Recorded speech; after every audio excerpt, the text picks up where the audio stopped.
अब तक इस देश की खेती किसानी जैसी भी थी, उसको बदल कर अब तक जैसी भी थी, मुख्यतः खेती किसानी किसान के हाथ में थी। तमाम दिक्कतें थी, परेशानियां रही हैं। अब उसे एक कंपनी राज में ले जाने की कोशिश है। ये कोशिश पिछले 20-25 साल से बहुत लोगों के दिमाग में रही, लेकिन किसी में साहस नहीं हुआ इसे कर देने का। और कोरोना काल का फायदा उठाकर इसको लागू कर दिया गया है कि अब व्यापारी फसलों की जमाखोरी कर सकेंगे और जमाखोरी के साथ साथ जो उसके प्राइसेस को डिटरमिन करना और उसको जो काला बाजारी कहते हैं, यानी कि किसी विशेष अवस्था में चीजों के दाम बढ़ा देना। जैसे 2 साल पहले हमने देखा था दाल का दाम एकदम बढ़ गया, किसान को कुछ नहीं मिला उससे, लेकिन दाल का दाम बहुत ज्यादा बढ़ गया। अब किसान को उस तरह की जमाखोरी और ब्लैक मार्केटिंग से उस स्टॉकिस्ट को रोकने का कोई तरीका सरकार के पास नहीं। जमाखोरी ओके अधिनियम, जमाखोरी ओके कानून, दूसरा है एपीएमसी बाईपास कानून, और तीसरा, अगर आप वैसे आप कह सकते हैं कॉन्ट्रैक्ट खेती कानून, या अगर जिस तरह से इसका असर हुआ है देश के कुछ इलाकों में, हो सकता है ये किसान को बंधुआ बनाने का कानून बन सकता है। ये 3 कानून हैं जिसे एक साथ देश में लाया गया।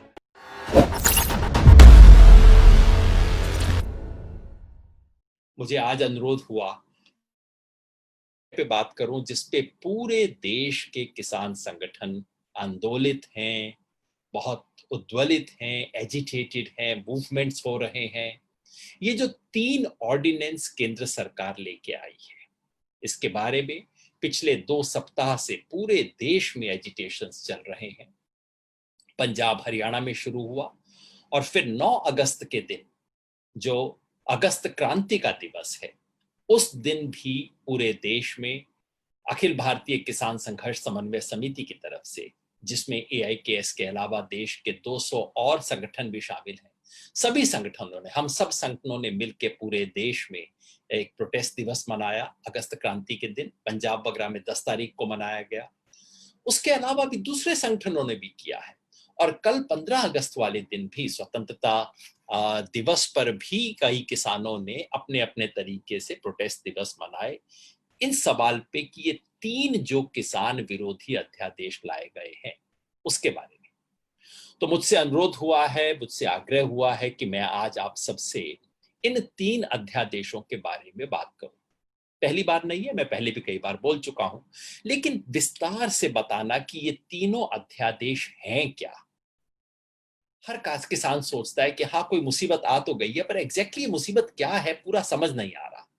तो मैं आज आपको इन तीनों अध्यादेश के बारे में एक एक करके बताऊंगा कि ये हैं क्या, इसके मुख्य प्रावधान क्या हैं, और हमारी दृष्टि से, किसान आंदोलन की दृष्टि से इसमें क्या खामी है, और हमें ऐसा क्यों लगता है कि इससे किसान को बहुत बड़ा नुकसान होगा और ये दीर्घकाल में इस देश की खेती किसानी को बदलने का षड्यंत्र है।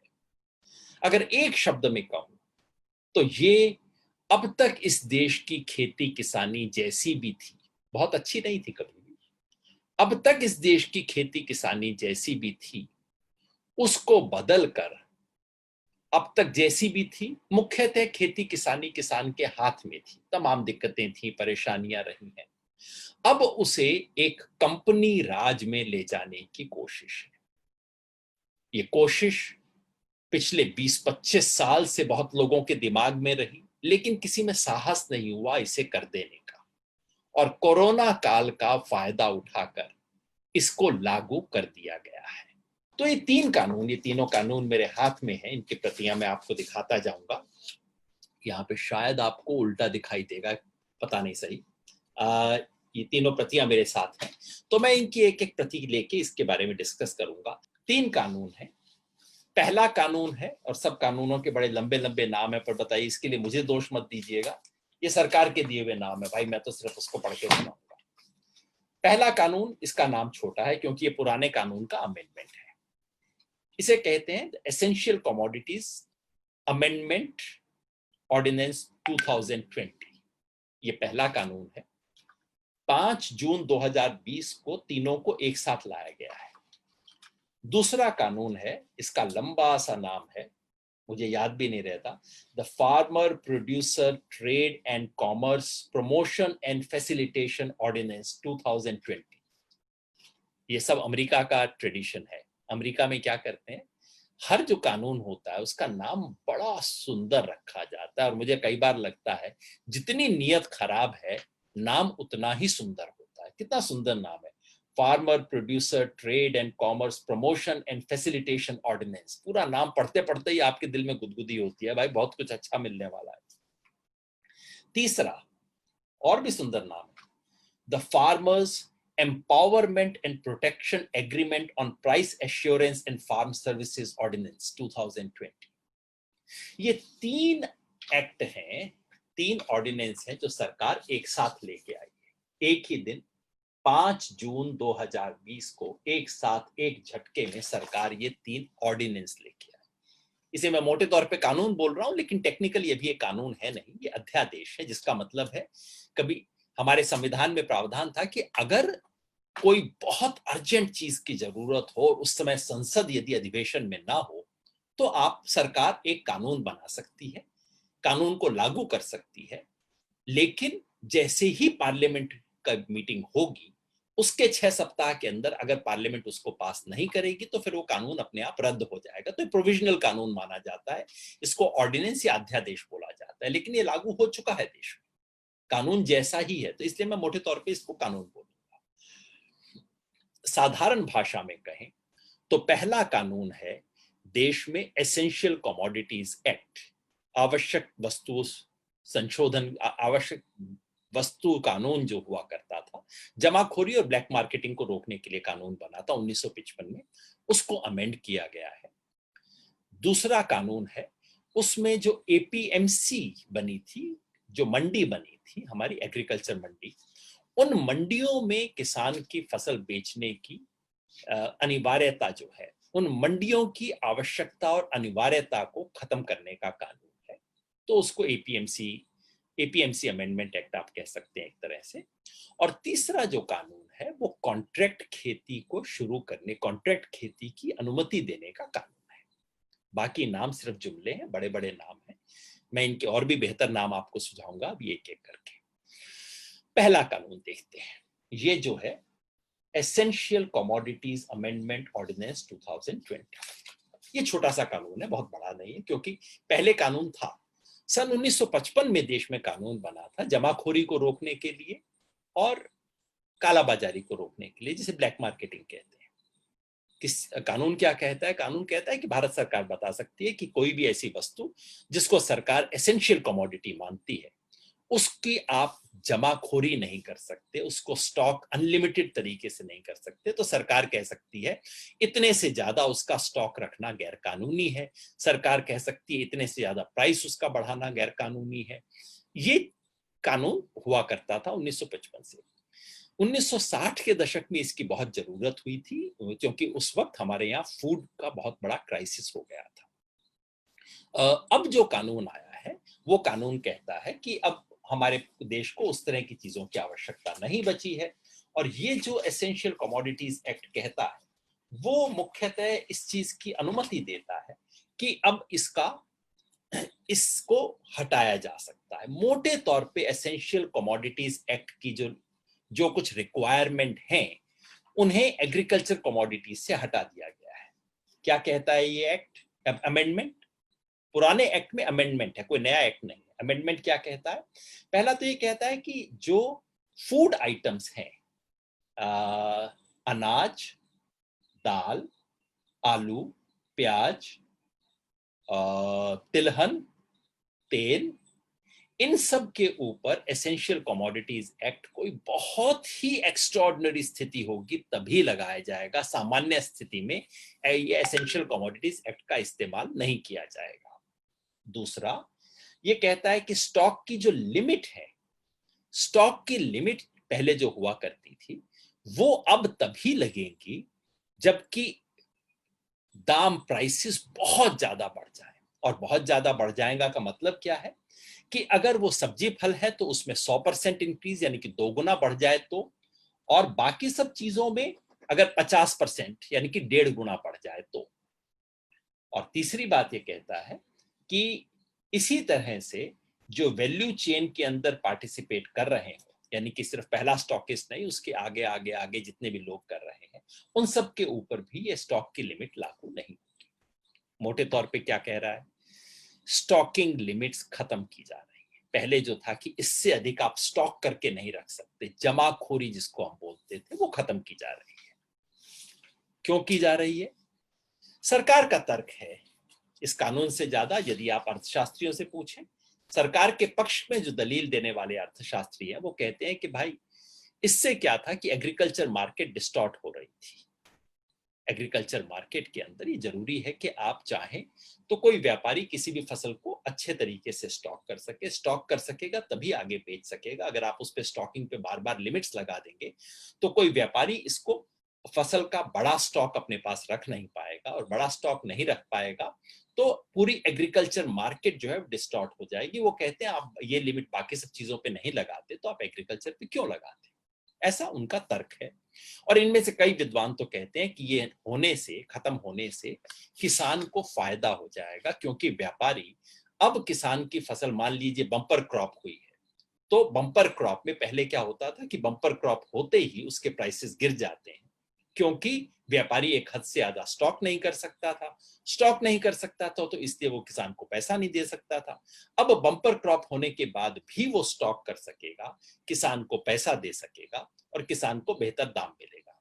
ये इसके पीछे का तर्क दिया जाता है सरकार के पक्षधरों के द्वारा। कुल मिला के ये जो तीनों कानून है, ये बिचौलिए के कानून है, इनका किसान के लाभ से कोई संबंध नहीं है। पहला कानून। दूसरा कानून जो है, तो पहले कानून को मैं कहता हूं, पहले कानून के लिए मैं कहता हूं इसको आप एसेंशियल कमोडिटीज अमेंडमेंट एक्ट मत कह दीजिए, इसको जमाखोरी खोलो कानून कहिए, जमाखोरी ओके अधिनियम कह दीजिए, वो इसका कानून बनाम रख देते तो बेहतर होता।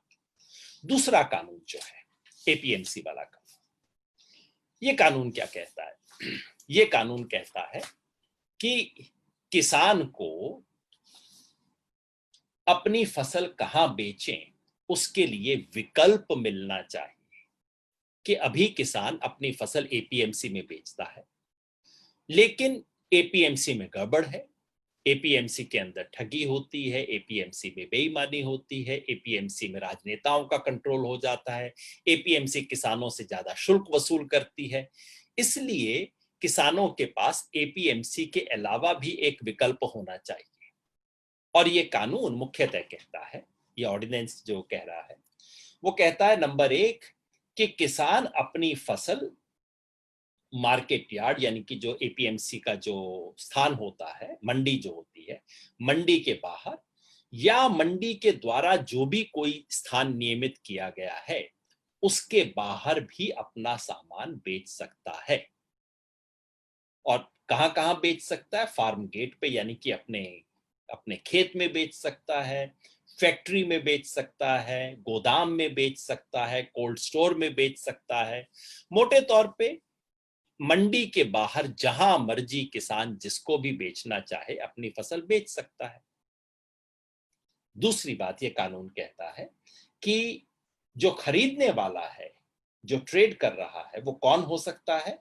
वो या तो फार्मर प्रोड्यूसर ऑर्गेनाइजेशन हो, या किसानों की सहकारिता हो, या कोई भी ऐसा व्यक्ति जिसके पास इनकम टैक्स का permanent account number, pan card हो। यानी कि कोई भी व्यापारी कोई भी खरीद सकता है। तीसरा वो कहते हैं कि इलेक्ट्रॉनिक ट्रेडिंग के लिए छूट दी जा सकती है। और इलेक्ट्रॉनिक ट्रेडिंग कौन कर सकता है? कोई कंपनी कर सकती है, कोई एफपीओ कर सकता है, फार्मर्स कोऑपरेटिव सोसाइटी कर सकती है। और उसके बाद ये कानून कहता है कि किसानों को जो पेमेंट है, पेमेंट तत्काल मिलना चाहिए, 3 दिन के अंदर मिलना चाहिए। और इस तरह की जो खरीद फरोख्त होगी, मंडी के बाहर जो खरीद फरोख्त होगी, उसमें किसी किस्म का टैक्स सरकार नहीं लगा सकती है। स्टेट गवर्नमेंट किसी किस्म की मार्केट फीस, लेवी, शुल्क कोई नहीं लगा सकती। मतलब क्या है? मतलब मोटे तौर पे ये है कि ये एपीएमसी को बाईपास करने का कानून है। मैं इसको बिल्कुल सिंपल कहता हूं, इसको आप एपीएमसी तोड़ो कानून कह दीजिए, तोड़ो मत कहिए, भाषा से ज्यादा कड़ी है, एपीएमसी बाईपास कानून कह दीजिए। और इस कानून के पक्ष में बोलने वाले भी सब कह रहे हैं कि हाँ, ये कानून का उद्देश्य यही था कि एपीएमसी को हम बाईपास करें। क्यों? कहते हैं साहब एपीएमसी के अंदर बड़ी प्रॉब्लम्स चल रही थी, बड़ी बेईमानी होती थी, दिक्कत थी, तो इसलिए हमने सोचा कि अब इस झंझट को खत्म करो। एपीएमसी को खत्म नहीं करती है, टेक्निकली इस कानून में कुछ भी नहीं लिखा जो कहता है एपीएमसी आगे से नहीं रहेगी, लेकिन ये बाईपास जब बन जाएगा, अब देखिए बाईपास में शर्त क्या है? शर्त ये है कि अगर आप बाईपास वाली रोड लेंगे तो इस पे कोई टोल नाका नहीं हो सकता, यानी कि इस पे सरकार किसी किस्म का कोई, राज्य सरकार कोई टैक्स नहीं लगा सकती, शुल्क नहीं लगा सकती। अब आप बताइए, आपके पास दो रास्ते हैं। एक रास्ता है जो कि बाजार से जाता है, ट्रैफिक भी है, वहां पे कुछ आपको शुल्क भी देना पड़ेगा। दूसरा बाईपास है जहां ना आप ट्रैफिक मिलेगा, ना आपको टोल नाका मिलेगा। तो आप कौन से रास्ते से जाएंगे? दूसरे रास्ते से जाएंगे। कोई कहेगा भाई इसमें क्या हरज हुआ, अच्छा ही हो गया ना, बाईपास बनने से तो फायदा होता है। आमतौर पे गांव में, शहर में हम सब कहते हैं बाईपास बनने से ट्रैफिक कम हो गया, सब बड़ी अच्छी बात हो गई। लेकिन वास्तव में क्या होगा? वास्तव में इसका असर ये होगा, इसीलिए मैंने शुरू में भी कहा था कि एक कानून की इबारत और कानून का असर दो अलग चीजें होती। पढ़ने में लगता है लीजिए बहुत अच्छी बात है, किसान को एक विकल्प दे दिया गया, मंडी टूटी नहीं है, किसान कुछ और भी कर सकता है, इसमें क्या दिक्कत है? अब याद रखिए, नंबर एक, याद रखिए कि किसान को अपनी फसल बेचने पर पहले भी पाबंदी नहीं थी। कुछ विशेष फसलों में रहती है, जैसे गन्ने की ईख की फसल के अंदर रहती है। सामान्यतः किसान पे पाबंदी पहले भी नहीं थी कि वो अपनी फसल कहां बेच सकता था। एपीएमसी के नियम थे। इसका परिणाम क्या होगा? परिणाम ये होगा कि कुछ बड़ी कंपनियां, हो सकता है अडानी की कंपनी आए, हो सकता है अंबानी की कंपनी आए, कुछ और कंपनियां जो एग्रीकल्चर में इन्वॉल्व है वो पहले से इंटरेस्ट ले रही हैं, वो क्या करेंगी? किसी एक प्रोड्यूस के लिए, हो सकता है कोई कंपनी हो जिसको सिर्फ मक्का में इंटरेस्ट हो, कोई कंपनी है जिसको सिर्फ सोयाबीन में इंटरेस्ट होगा, तो वो कंपनी अपनी सोयाबीन के लिए बाहर एक मंडी खड़ी कर देगी। पहले साल किसान गया, उसको लगा कि अंदर मंडी में जो दाम मिल रहा है उससे तो 50 रुपया बेहतर मेरे को बाहर मिल रहा है, वो बाहर बेच के आएगा। 1 साल होगा, 2 साल होगा, तीसरे साल तक क्या होगा? एपीएमसी टूट जाएगी, एपीएमसी ध्वस्त हो जाएगी। और जब ध्वस्त हो जाएगी, उसके बाद जो बाहर जो कर रहा था सोयाबीन के लिए, जिसने अपनी मार्केट अलग से क्रिएट की थी, एक अलग से बाजार बनाया था, फिर वो किसान को 50 रुपए ज्यादा देने के बजाय 50 रुपया कम देगा, फिर 100 रुपया कम देगा। ये मेरे मन की शंकाएं नहीं है। देश में कई राज्य हैं जहां एपीएमसी समाप्त हुई है, वहां जाके पूछिए कि किसान को फायदा हुआ कि नुकसान। बिहार का आप उदाहरण लीजिए। अगर सरकार की नीयत थी कि भाई किसान को हम बचाने के लिए ऑल्टरनेटिव रास्ता देना चाहते हैं, तो एक प्रस्ताव है, आप पूछिए सबसे, क्यों नहीं सरकार इस कानून के अंदर एमएसपी का जिक्र कर देती? सरकार कहे ठीक है, एपीएमसी को बाईपास कर दीजिए, बहुत अच्छी बात है, कोई शुल्क नहीं लगेगा, बहुत अच्छी बात है।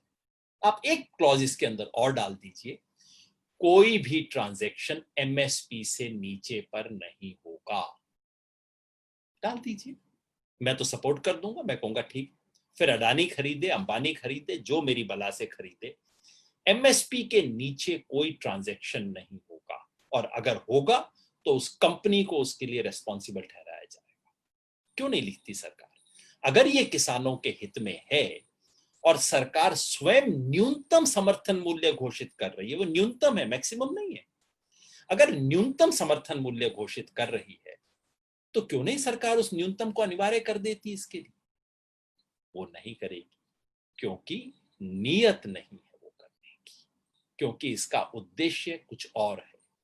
इसका उद्देश्य इस देश में कृषि के क्षेत्र में बड़ी बड़ी कंपनियों को लाना है। यह है दूसरा कानून। तीसरा और अंतिम कानून ये है, अंतिम कानून है the Farmers Empowerment and Protection Agreement on Price Assurance and Farm Service Ordinance 2020। साधारण भाषा में कहें तो कॉन्ट्रैक्ट फार्मिंग एक्ट है। ये ठेके की खेती वाला कानून है, ठेके की खेती को कानून लीगल बनाने वाला कानून है। अब ठेके की खेती तो इस देश में बहुत होती है, आप कहेंगे हमारे गांव में भी होती है, हर गांव में होती है। काफी लोग होते हैं जो कहते हैं भाई मैं अपनी जमीन पे खुद खेती नहीं कर सकता, तुम मेरी जगह पे खेती कर लो। कुछ इसलिए जिनके पास बहुत जमीन है वो खेती करना नहीं चाहते, कुछ इसलिए भी कि जिसके पास बहुत कम जमीन है और कहता है मैं इतनी छोटी जमीन पे क्या करूंगा, तुम इसमें जोड़ लो, तुम कर लो। ये बटाईदारी का एग्रीमेंट हो सकता है, ये एग्रीमेंट कॉन्ट्रैक्ट के पेमेंट का ठेका एनुअल पेमेंट हो जाता है, उसका तरह तरह का होता है। लेकिन इस अधिनियम का उससे कोई संबंध नहीं। ये कॉन्ट्रैक्ट फार्मिंग वो वाली कॉन्ट्रैक्ट फार्मिंग नहीं है, ये कुछ दूसरा खेल है। क्या खेल है ये मुझे पंजाब के किसान नेता लाखोवाल जी ने बताया। उन्होंने कहा कि वो उस जमाने वो अकाली दल के नजदीक माने जाते हैं, इसलिए एनडीए वाले शायद उनको काफी अपने नजदीक मानते हैं। उन्हें नीति आयोग की मीटिंग में बुलाया गया, 3-4 साल पहले की बात है, और उन्होंने कहा उस मीटिंग के अंदर बड़ी बड़ी कंपनियों के प्रतिनिधि बैठे थे। उन्होंने कहा मैं बैठा वहां सुनता रहा। कंपनी वाले सरकार कह रही थी कि आप एग्रीकल्चर में इन्वेस्ट क्यों नहीं करते। कंपनी वालों ने कहा देखिए हम इन्वेस्ट करेंगे, एग्रीकल्चर में प्रोस्पेक्ट हमें दिखाई देता है, लेकिन कम से कम 5-10 हजार हेक्टेयर जमीन अगर हमें मिले एक साथ तब हम करेंगे, नहीं तो हम क्यों करें। पिछले कई साल से भारत की बड़ी बड़ी कंपनियां कह रही हैं कि हमें एग्रीकल्चर में पैसा दिखाई देता है, हम एग्रीकल्चर में एंटर करना चाहते हैं, लेकिन समस्या यह है कि जमीन हम खरीद नहीं सकते, जमीन को लीज पे हम ले नहीं सकते, तो हम क्या करें। ये एक्ट उन्हें इसका एक तरीका देने के लिए बनाया गया है। ये एक्ट कंपनियां देश में किसानों के साथ कॉन्ट्रैक्ट पर फार्मिंग कर सके उसके लिए बनाया गया है।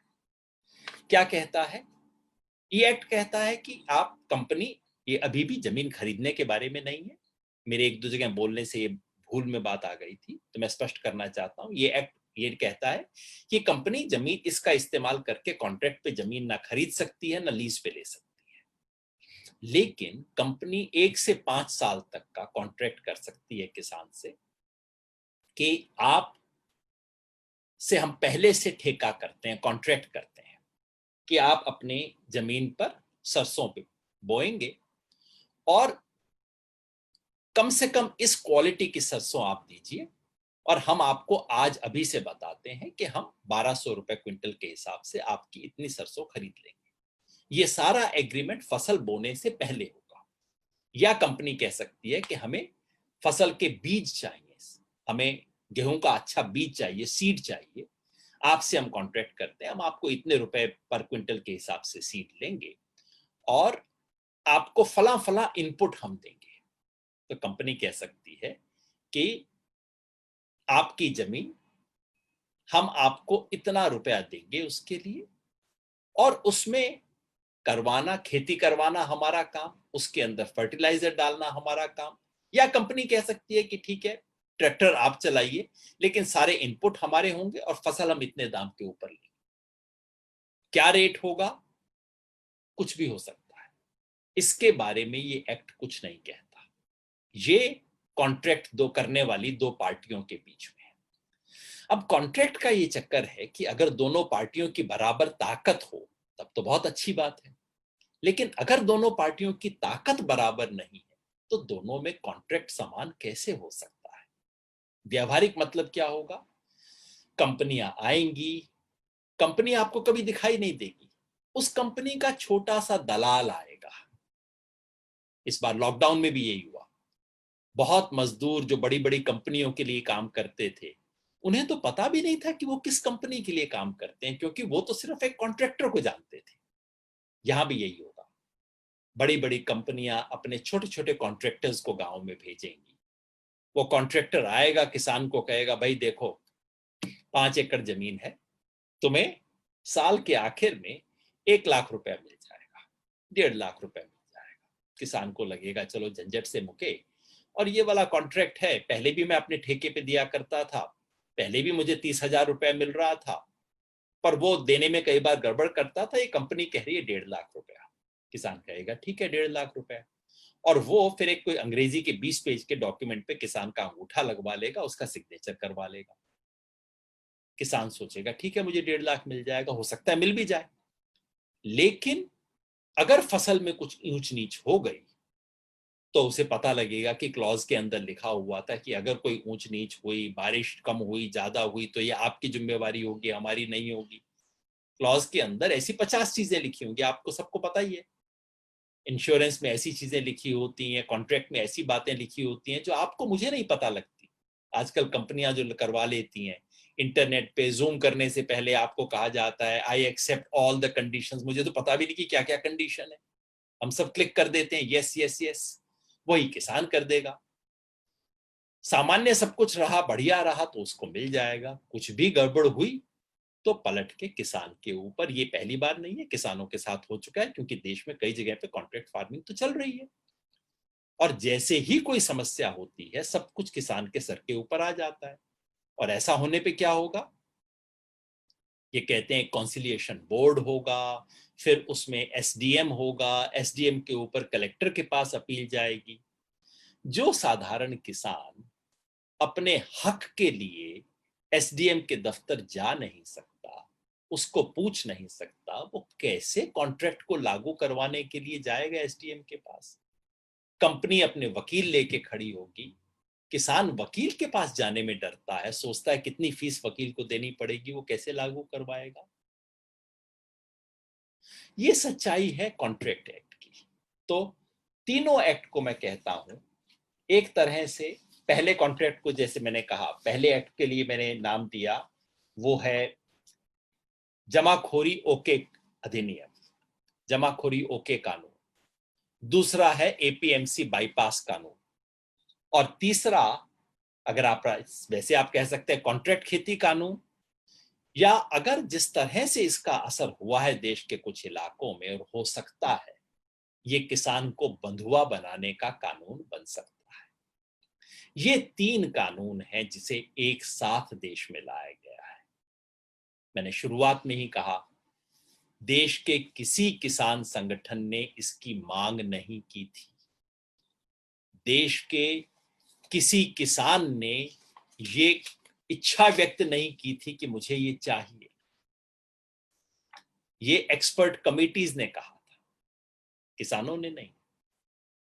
देश के तमाम किसान संगठनों ने पहले से, बहुत पहले से कहा था कि ऐसे कानून हमें नहीं चाहिए। यहां तक कि बीजेपी आरएसएस के अपने संगठनों ने कहा था कि ये कानून किसान के हित के विरोध में है। अभी भी बीजेपी के किसान संगठनों का साहस नहीं हो पा रहा कि वो बाहर आके कह दें कि ये किसानों के हित में, हम इसका समर्थन करते हैं। टीवी वाले बीजेपी के किसान नेताओं से बात करने की कोशिश करते हैं, जिसके पास बड़ी कुर्सी नहीं है वो कहता है भाई मुझे छोड़ दो, इस पे मेरे मुंह से मत बुलवाओ ये चीज। ये कानून इस वक्त क्यों आए, ये एक बहुत बड़े खेल का हिस्सा है। बहुत समय से इस देश की एग्रीकल्चर के बारे में ये एक समझ बनी है कि भारत की एग्रीकल्चर का अगर विकास करना है तो हमें ज्यादा इन्वेस्टमेंट चाहिए। समझ ये है कि वो इन्वेस्टमेंट सरकार तो कर नहीं सकती, सरकार के पास बड़े काम हैं, सरकार को शहरों में इन्वेस्ट करना है, सड़कें बनानी हैं, बड़े बड़े मॉल्स, बड़े बड़े फ्लाईओवर, ये सब कुछ सरकार को बनाना है। एग्रीकल्चर में भला सरकार कैसे इन्वेस्ट करेगी? एग्रीकल्चर में इन्वेस्ट करेंगे प्राइवेट लोग। अब प्राइवेट लोग क्यों इन्वेस्ट करेंगे एग्रीकल्चर में? उन पे तो इतनी लिमिटेशन है बेचारों पे, एसेंशियल कमोडिटीज एक्ट है, उसमें आप कॉन्ट्रैक्ट फार्मिंग नहीं करवा सकते, एपीएमसी का लफड़ा है। तो पिछले काफी समय से कंपनियां किसानों के बारे में सरकार को कह रही हैं कि हम एग्रीकल्चर तो हम आगे बढ़ा देंगे, बस ये किसान प्रॉब्लम है। और सरकार कह रही है हाँ कर तो दें, लेकिन क्या करें, अगर इसको कर देंगे तो किसान बड़ा विरोध करेंगे, पॉलिटिकल प्रॉब्लम हो जाएगा। और ऐसे में जैसे हमारे प्रधानमंत्री कहते हैं आपदा में अवसर, ये महामारी वो अवसर मिला जब सरकार को लगा कि बस ये मौका है, इसमें चुपचाप से कर दो जो बहुत साल से करना था। और पहली चीज नहीं है, लेबर कानून जो कंपनियां सालों से करवाना चाहती थी, चुपचाप से यहां किए जा रहे हैं। एनवायरमेंटल इंपैक्ट असेसमेंट को दूर करना, बहुत समय से इंडस्ट्री कह रही है कि सरदर्द है, इसको आप खत्म कीजिए ना।